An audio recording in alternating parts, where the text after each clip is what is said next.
চাওঁতে চাওঁতে ল'ৰাৰ 1 বছৰে মাহ হ'ল।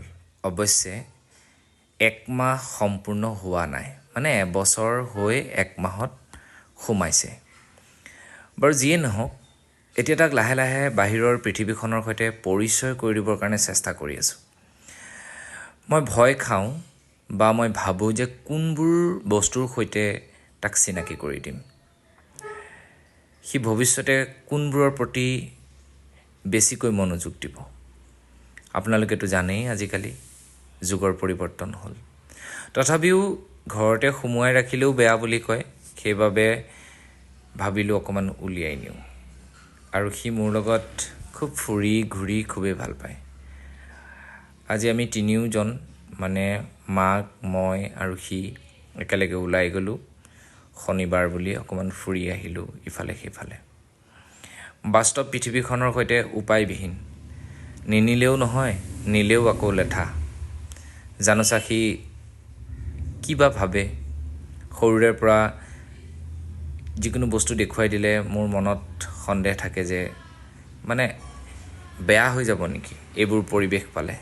অৱশ্যে এইবিলাক বহুত চিন্তাৰ কথা। যেতিয়া এজন দেউতাক হয় তেতিয়া সেই কথাবোৰ দেউতাকে উপলব্ধি কৰিব পাৰে। বাৰু যিয়ে নহওক, তথাপিও উপায়বিহীন। অকণমান ইফাল সিফালকৈ ঘূৰাবতো লাগিবই, তাকো পৰিৱেশটো দিবই লাগিব। সি যিহেতু গুৱাহাটীতে ডাঙৰ দীঘল হৈছে, এই বস্তুবিলাকৰ বাস্তৱ পৃথিৱীবোৰৰ সৈতে মই অকণমান চিনাকি কৰি দিছোঁ, যাতে সি এইবোৰ বস্তু বহুত বেছি পাবলৈও আশা নকৰে বা নাপাবলৈও আশা নকৰে, মাজতে যাতে থাকে। মোৰ চিন্তা সেইবোৰহে। মাকৰো চিন্তা একেই। মাকটো আপোনালোকে জানেই একেবাৰে চিম্পুল, ময়ো বহুত চিম্পুল হয়।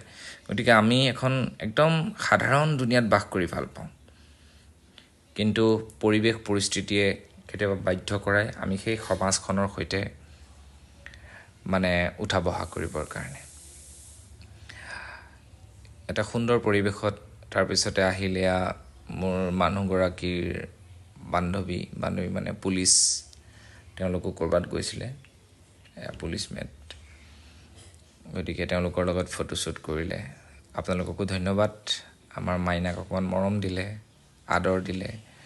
তাৰপিছত এয়া মোৰ ল'ৰাৰ পেহীয়েক। আমি অকণমান ক'ৰবাত কিবাকিবি, আমি বহুত বেছি একো নাখাওঁ, কিন্তু খোলখালিজনী অহাৰ কাৰণে খাব লগা হৈছে। আৰু তাইকো অকণমান এই পৃথিৱীৰ আমেজ দিলোঁ, বাস্তৱ পৃথিৱীখনৰ। আৰু শেষত আমি ঘৰলৈ ঘূৰি আহিলোঁ। এটা একদম ব্যক্তিগত ভিডিঅ'।